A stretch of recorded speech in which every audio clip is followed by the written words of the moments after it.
তৃণমূলের ২১শে জুলাই কর্মসূচি নিয়ে কালচিনি ব্লকের প্রতিটি মানুষকে অবগত করতে এবার ই-রিকশা করে প্রচার করল তৃণমূল শ্রমিক সংগঠনের নেতৃত্ব এবং সদস্যরা।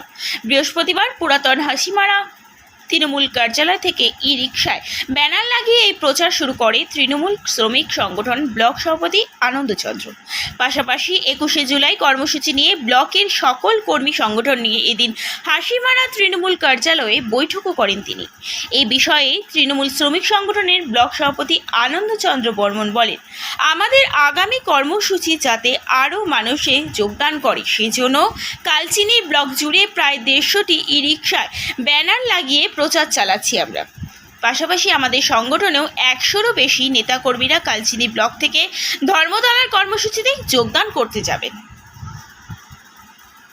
আগামী ২১শে জুলাই ধর্মতলার জন্য আমাদের কালচিনি ব্লক আইএনটিটিউসির পক্ষ থেকে আমাদের প্রত্যেকটা অঞ্চল প্রেসিডেন্টকে ডেকে এখানে মিটিং হয়েছে। আর সেই মিটিংয়ে আমরা ছোট ছোট ব্যানার আমরা রেডি করেছি। সেই ব্যানারটা প্রত্যেক অটো, টোটো, ম্যাজিক, বাস প্রত্যেকটা জায়গায় ছোট ছোট ব্যানার লাগবে, যাতে বেশির থেকে বেশি লোক আমরা নিয়ে যেতে পারি।